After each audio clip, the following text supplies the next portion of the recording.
From the Windows, Doors, and More Studios, your one-stop shop for all your kitchen and bath needs. The Pat Miller Program. Whoa, 92.3 FM and 1190 AM. Depend on it.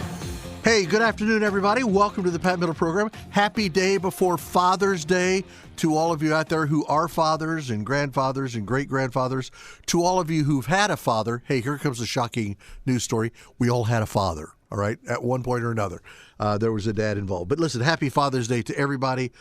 Show the guys that you love them. I mentioned in my Sunday school class a couple of weeks ago that back when we all had pay phones and we made collect calls and all that.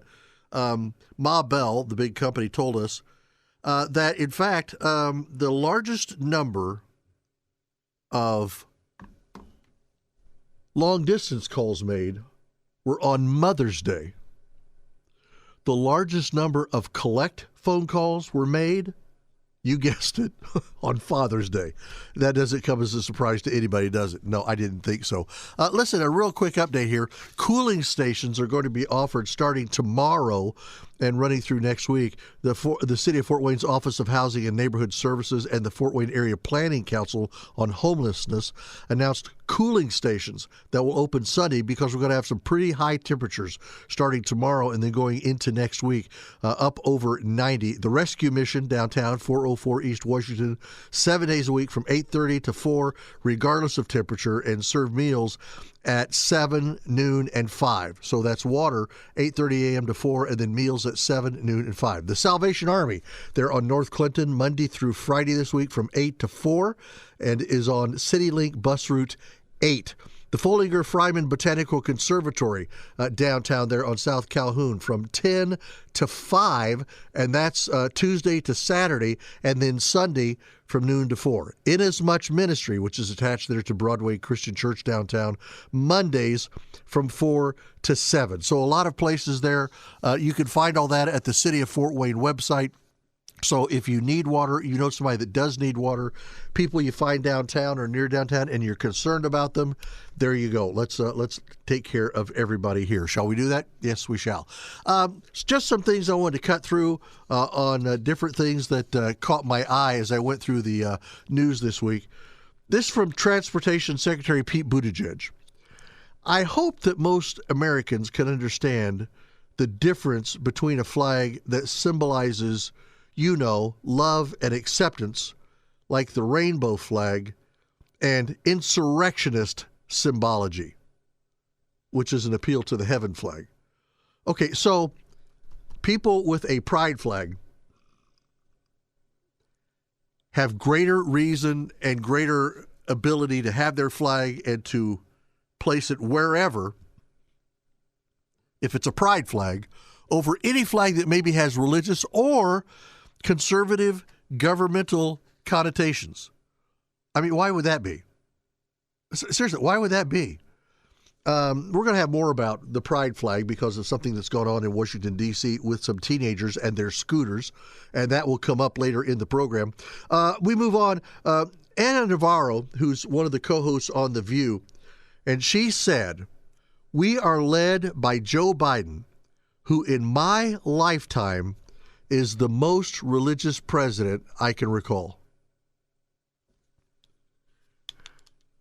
I have story after story after story and some audio cuts in my library at home of people within the Catholic Church, because I'm not Catholic, but Catholic priests, one of them a Catholic bishop out in the Phoenix area, who denounced Joe Biden for not being a good Catholic, primarily because of his stance on abortion. And in fact, if he happens to be in Arizona, he can't take communion. If he does, it's in violation of the church, which might not bother him. But it just struck me, who in my lifetime is the most religious president I can recall. Now, I don't know any president that's been a president in my lifetime that I would think, okay, that guy, he could be my pastor. When I go into a voting booth, some people said, "Aren't you a Christian?" Yeah. Well, how can you vote for Donald Trump? Oh, I don't know. Lower taxes, no wars, protect our southern border, make sure that small businesses stay here, make sure that our taxations are down. I'm for that. That's what I'm voting for. He's not going to be my pastor. Two things. I'm never going to vote for Donald Trump to be my pastor. And Eric, if you're listening, please forgive me. I'm never going to vote for my pastor to be my president. Let's stop conflagrating the two, shall we? One is one and the other is the other, and we don't need to mix them or match them. I've never understood that, but that's where some of them are. That's Ana Navarro from The View, which, of course, is the epitome of the things that we all need to know. Ashley Biden's diary, which is one of the diaries that has come into question and came out in the recent court case against Joe Biden, or Hunter Biden. Ashley Biden's diary is real. Hunter Biden's laptop is real. And they both show that Joe Biden's crimes are real. That's from Tim Young.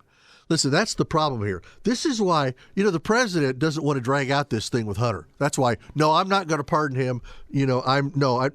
And then I've heard, I'm not going to commutate his sentences. No. I stand with whatever the court came up with. Folks, that's until the election. After the election, everything's a go. He can let Hunter go, and it can't bite him because after this election, either he's been reelected president and he doesn't have to run again, so it's not going to hurt him in any polls. And secondly, if he loses the election the first week of November, he is still president until January the 20th of next year. Don't ever forget that. When he says, no way, I am never, ever, ever, ever going to do that.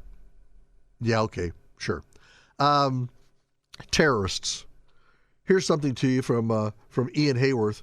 The brutal fact is that Palestinian terrorists have discovered that a simple costume change is all it takes to use the West's own naive squeamishness against them.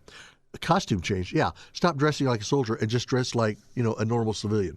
He went on, he said, until we wake up to this fact, we're simply willing victims of their all too effective propaganda war. Time for us to remind ourselves what civilian means. And if you're holding hostages, you're not a civilian. Look, I don't care if you're a Sunday school teacher, a school teacher, a doctor, a lawyer over there. If you're helping to hold hostages, you're not a civilian. You're part of the resurrection. You're part of the problem over there. You're part of the resurrected Hamas that's trying to now make their comeback again.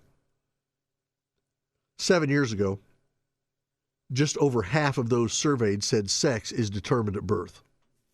Okay, just over half. I think it was 52%. Do you know now that number is nearly 2/3? We've gone from 52% to 65%. After all the proclamations that have come out of the White House, after all the yakety on the media, even on The View, because you've got media, you've got political media, you've got media where we talk to each other on Facebook and whatever branch you use, and then you've got The View, which is media insanity. All the change in language to gender-neutral pronouns. Remember, we've gone through this now. After it all, the number of Americans rejecting the foundation of transgenderism has gone up. It has gone up. The ideology that the Biden administration has so energetically and over the top and consistently promoted might no longer be the political benefit the president thinks it is. And here's their problem. This president needs all of the benefit he can get. Did you see him at the G7 on Thursday? Did you see what happened? They're all standing out there and, they said their bits and they're getting ready for their picture. And Biden turns and he looks off into the forest that's next to him and he starts to walk out. And you see this lady from another country step over and gently take him by the arm and tuck him back. And he looks at her like, what? And he gets back in line. And before they take the picture, of course, he has to slip his eyeglasses on because that's just how you do it if you're Joe Biden. So, yeah, I think we got a lot to look at and a lot to talk about in the coming days before the election. We've got a lot to look at and to talk about before we get through the balance of this program today. Don't forget Philip Wegman from Real Clear Politics. He's their White House correspondent. That comes up at the start of the next hour. So we're with you all day here until 3 o'clock right here on WOWO 92.3 FM, 1190 AM. This is the Pat Miller Program on WOWO 92.3 FM and 1190 AM and on the WOWO app. Yeah, I think, and we were talking about this just before this last break, I really think that it's kind of incredible because nobody has pushed the thinking of gender neutral and the pronouns. We have fired professors for accidentally saying she when she's actually a female, but she prefers he or they or them or Z or Snickers bars, whatever you want to be called. And we've had tenured professors lose their jobs over it. We've had kids kicked out of class for misgendering people in their class. We've had young ladies dismissed from their ball teams because they're not comfortable with having a he in their she locker room. That's how idiotic all this has gotten. And it was just over 50% of those who said 7 years ago that sex is decided at birth, and now it's nearly 2/3. And listen to me, it's going to go up. It's going to go up. The Biden administration might energetically promote this, but it's no longer to their political benefit because the president is losing the ability, first of all, to even articulate a position. When he gets done articulating position, I have absolutely no idea what it was the man said. And you don't either. I mean, zero idea what he said. It's kind of nutty, but that's where we are. Let me move on to some other things here. Doug Andrews, who's a pretty sharp guy, he says, by eliminating basic ballot security safeguards, by simply loosening voter verification requirements, we have guaranteed greater fraud. Just imagine for a minute, you're teaching a course at a local high school, and it's a tough course, and the kids are having trouble with it. And you say, you can have your books open, and you can have your notebooks open, and you can move your desk a little closer to the person sitting next to you who makes better grades in this class than you do. But during the course of taking this test, don't use those. Don't use the book, the notebook, or your neighbor.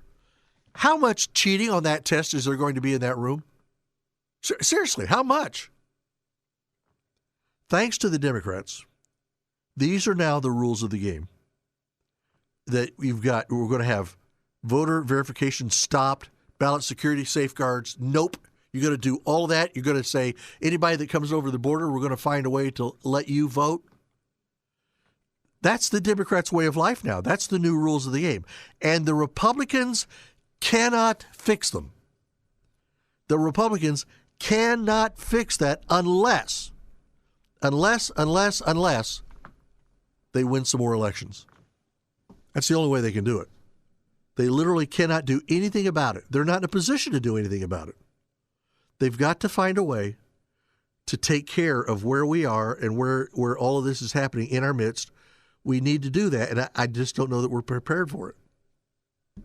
Because I don't know that we're really pushing. In fact, I'm going to have a story later on that tells us America, there might be a surge, not for the Democrats or the Republicans in this election, but there is a great chance that we'll have a surge for the non-voters. The people that just look at it and say, you know what? It's just not worth it. It's just not worth it. Kamala Harris, vice president, just in case you've forgotten who she is, she said, to aspire to create wealth is a good thing. It's a good thing, as far as I'm concerned, if that's what one chooses to do. I, on the other hand, have chosen to live a life of public service. Well, Kamala Harris's net worth as of last week is $8.4 million.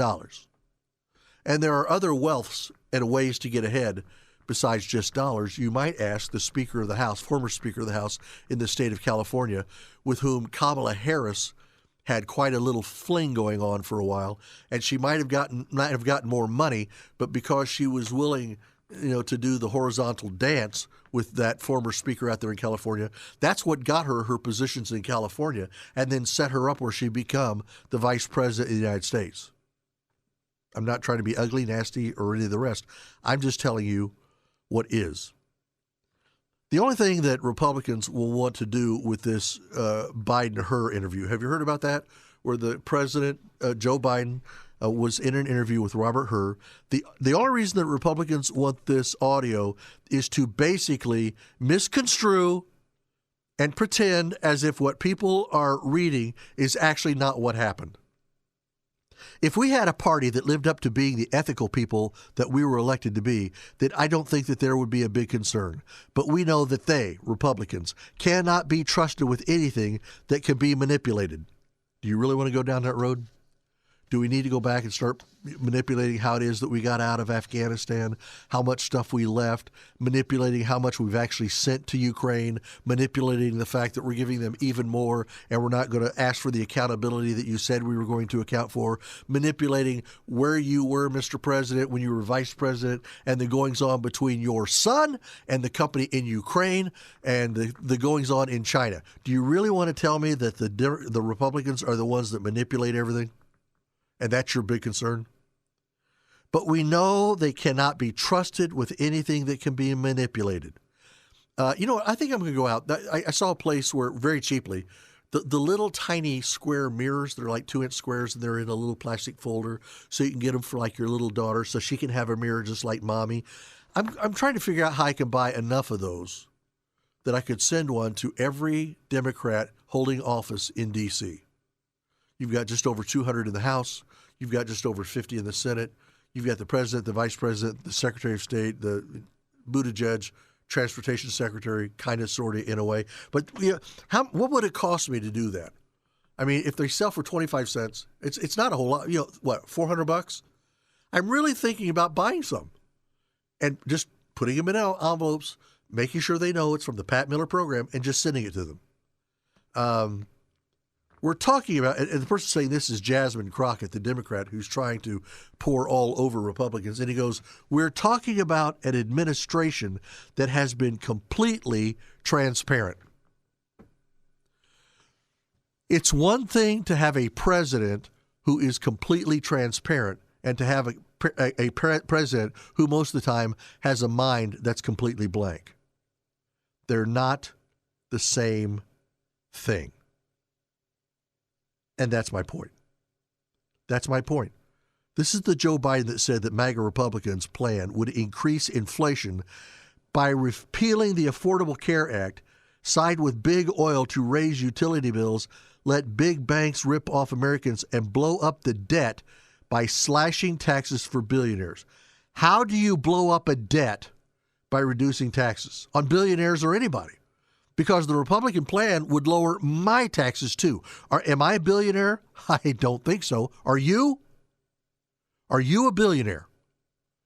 But would you like to have your own taxes slashed? If you're a small business, would you like some of the costs and some of the taxes of being a small business slashed? Joe Biden says if we lower Pat Miller's taxes, if we lower the taxes on such and such a corner store here in Fort Wayne, if we lower gas prices, not by stealing the dollars from the reserves, but by actually reducing the cost of producing oil, and in turn getting oil production juiced back up here in the United States, so we stop bringing in oil like we are now, which we were not doing at the end of the Trump administration, and if we started reselling oil here and on the open market around the world, so we become one of the largest oil providers, which, by the way, would put the hurts on Putin and Russia. If we did all that, please tell me, how does that make the plan increase inflation? How does it do that? This is a guy that doesn't know what he's saying unless it's on a teleprompter. And the people that are typing this stuff on the teleprompter are idiots. You remember the movie that we had with Will Ferrell, right? Where he was in San Diego and he was the famous news anchor there. Anything they put on the teleprompter, that's what he said. So he drops an F-bomb. Well, Biden isn't dropping F-bombs here, but he's dropping economic bombs, and he's talking like an idiot. And people are buying it simply because a president said it. Hey, it's the top of the hour. We're going to be back just past that, and I want to talk to you about the crime family that we know as the Bidens. Straight ahead, right here on Saturday, right here on WOWO.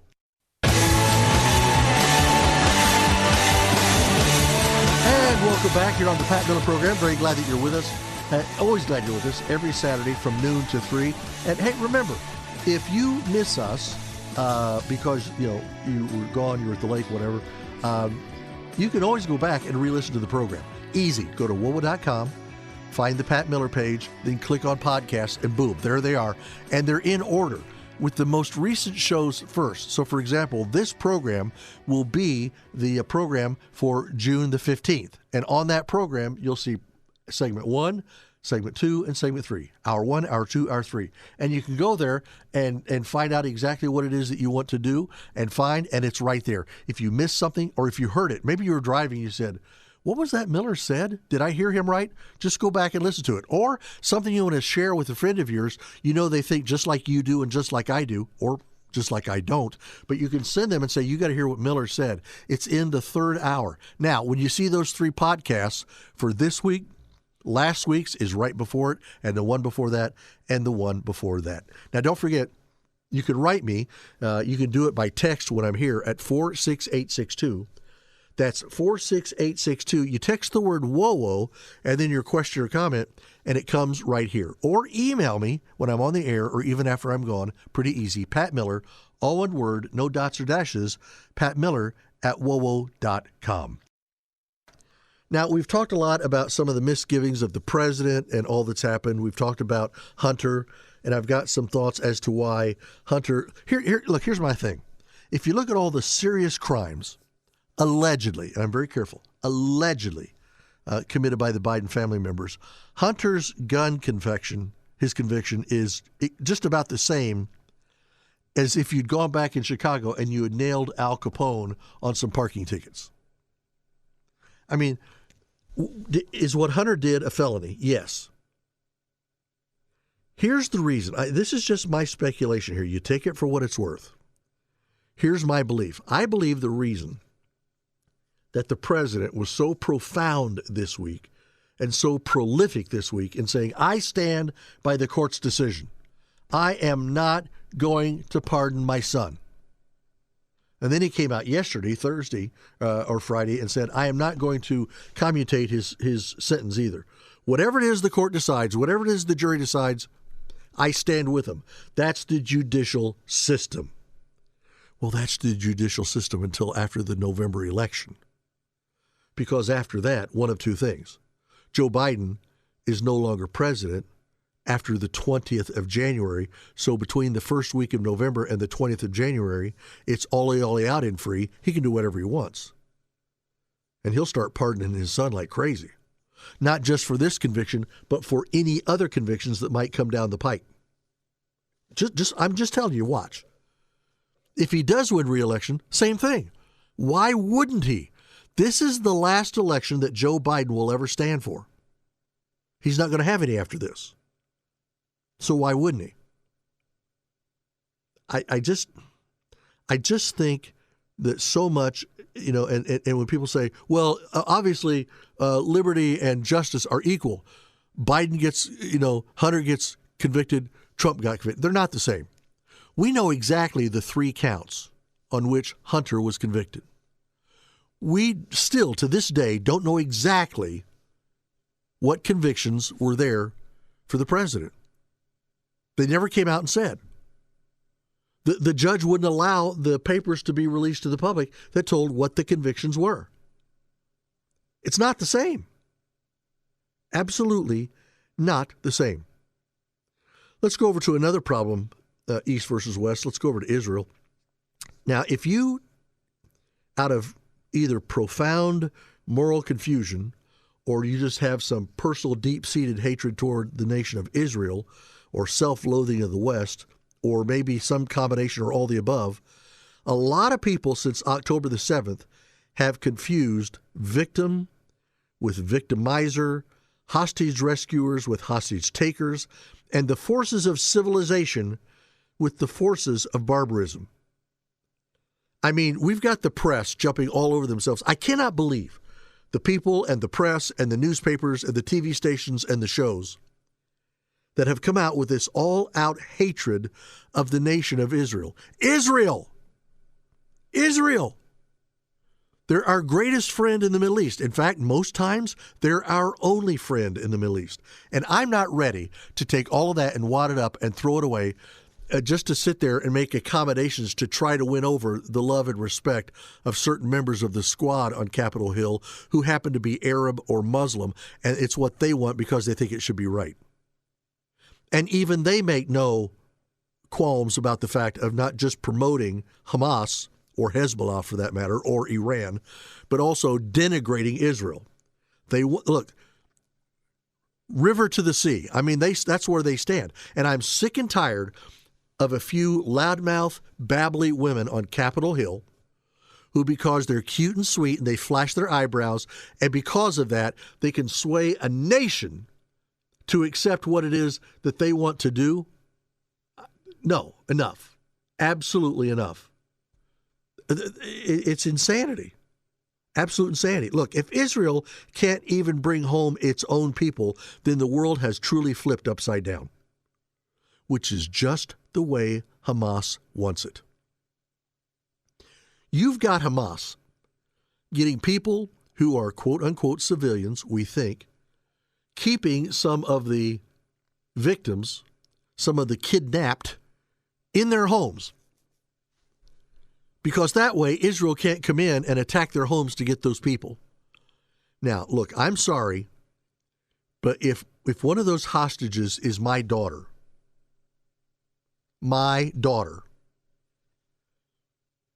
and I find out where she's at, and I hire some mercenaries, and they and I bust into that home, and I see my daughter across the room, and I say, she's coming with me. And they stand up, they start giving me some kind of a gibberish or whatever. I'm pushing them out of the way. If they pull a gun on me, and some of them will, I'm pulling a gun on them. I'm getting my daughter. If Israel cannot go get its own, I think the world is almost beyond saving. We have reached a point where none of this makes sense. None of it.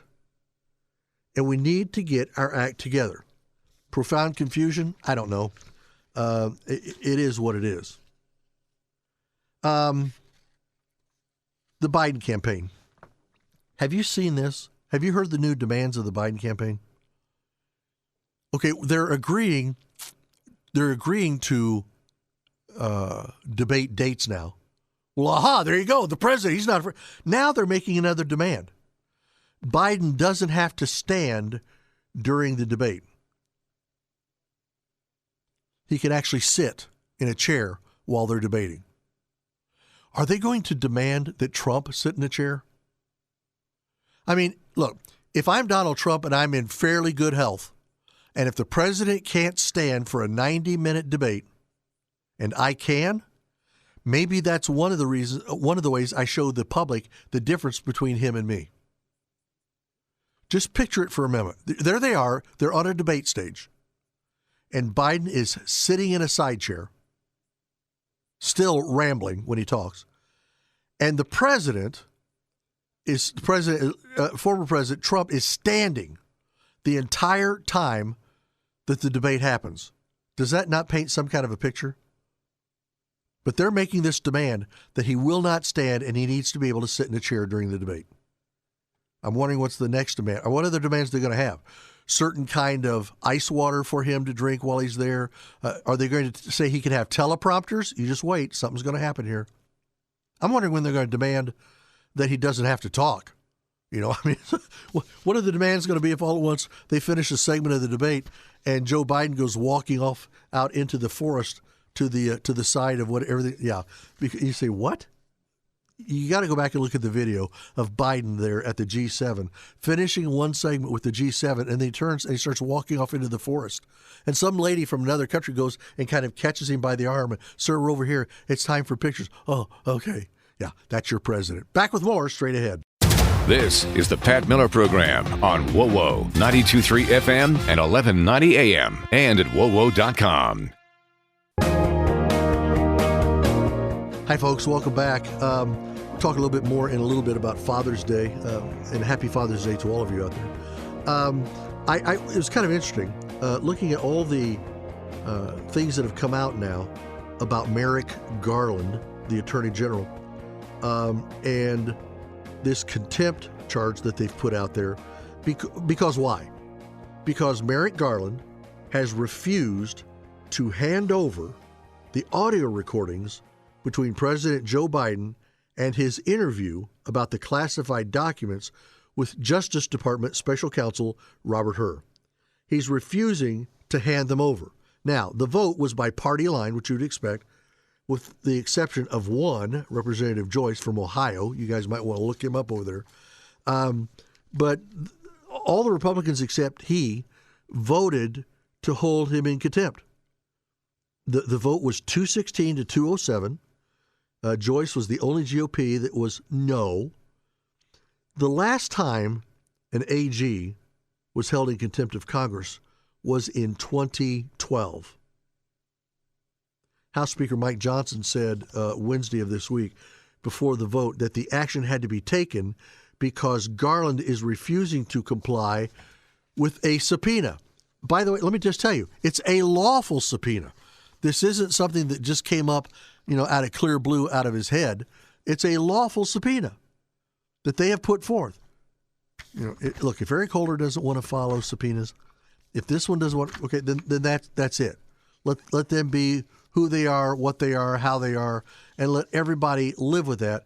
But I'm not real sure that this is how we want this to go down. I don't think it's the way to do it. So what's Father's Day like for you guys tomorrow? For us, we're going to have Kim's dad over. I'll be there. I'm a fully bona fide father, and I know because I still, to this day, sometimes write checks. So I had a guy tell me one time, it was at church, he was teasing, he goes, well, my kid's getting ready to turn 19 and go to college. I'm glad all this is over. I said, dude, it's not over. It's just that when they call you or come up to you and say, hey, Dad, can I talk to you? I need your help on something. The only difference is you start adding more zeros after the amount that they're asking for. One day you were helping them with lunch money. Years later you're helping them with a car. Okay, so it doesn't stop. It just keeps going in different directions for different times. So if you're a son, show great respect for your dad. Can you? Great respect. I had far more respect for my stepfather than my father because of the way my stepfather treated me. You can father a child just by doing the things that you do to father a child. But if you want to be a dad to a child, then be a dad. You need to be more my three sons than you are, the dads of Hollywood. Okay. There are two groups right now. This coming from Fred Lucas from the Daily Signal.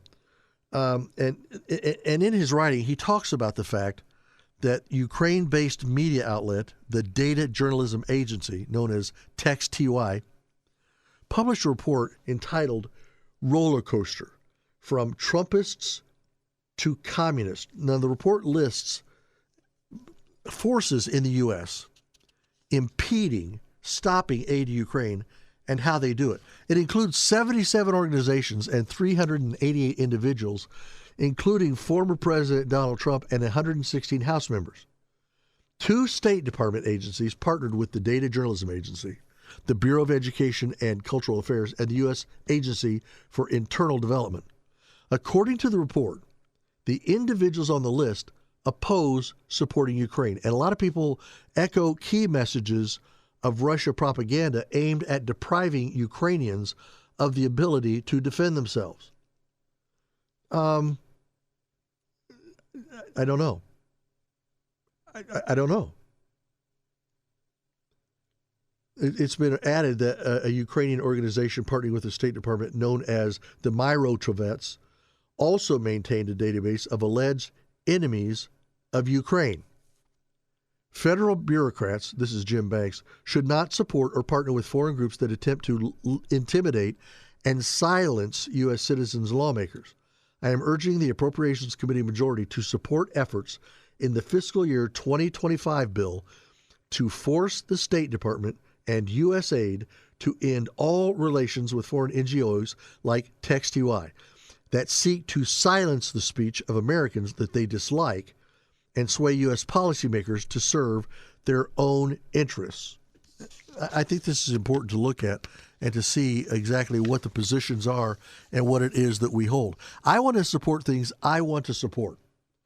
I want to support things that I think are proper and good. And if they're not, now, am I opposed to Ukraine? No, I'm not. Not for a minute. I'm opposed to Ukraine if we've already sent in excess of $130 billion to them, 130 of them. And if we've sent that to them and there's not been any real accountability for what it was spent on. Now, I know that they've got a war going on and it's all tough, but for $130 billion, they ought to have something. There ought to be something to show for it. They have more money to spend right now toward the war than Putin does. Russia is not the economic firebrand that it was or that it claims to be. Now, they've got money, but they're not what they were. They're absolutely not what they were. One other thing I'm concerned about is gas prices. And I'm concerned about the fact that gas prices are going down, and I know why they're going down. We've done that little sleight of hand where just like a year ago we went into the Federal Reserves. Now they've gone into the emergency reserves that we use like if we're going into war overseas. And this is all for supplying the gas that they need on the East Coast. Okay, so we've done it again. So gas prices are going down. Okay, what happens when the money from those gas prices being reduced because of the selling off of that gasoline? What happens to the prices of gas then? And the Biden administration is hoping that the lowered gas prices will survive all the way until the election. They won't. They won't. 1 in 5 Americans say gas prices are a worse problem for them in their home than inflation, food inflation. Gas prices are 58% higher than the historic average, and inflation's still putting pressure on people's budgets. The personal finance website Wallet Hub today released its editor's pick for the 2024 best gas credit cards. So what we're doing now is the way that we're going to help people around having trouble with gas prices is we're going to make it cheaper for them by getting them better credit cards. If you're pulling a $20 bill out of your pocket to pay for gas, is that better? Yeah, because you're not putting on a credit card, you're not paying interest for the gas and all that, but you're also worse off because that $20 is going to buy you less gas than it used to. 73% of Americans today feel gas prices are too high. Too high. 22% of people say high gas prices are worse for them than high food inflation. Rewards are trying to cushion the impact. 70% of people say that rewards make them feel better when gas prices are high. Okay, well, how much are you going to get in rewards? How long are you going to keep getting rewards until it kicks in and the credit card that you're using or the store card that you're using, what's going to happen when that starts kicking in? 32% of Americans have a credit card in their wallet just for gas. Just for gasoline. 32%, 1 out of every 3 Americans has a credit card in their pocket that they're using only for gas. The U.S. Bank Attitude and Connect Visa Signature Card offers 4 points per dollar spent at gas stations. Yay. Okay, as well as EV charging stations on travel. New cardholders can earn an initial bonus of 50,000 points. How? By spending $2,000 in the first 120 days. So you're going to get some benefit back, but you've got to spend $2,000 on gas in 4 months. I don't think so. Coming up after the top of the hour, Philip Wegman from Washington, straight ahead on WOWO.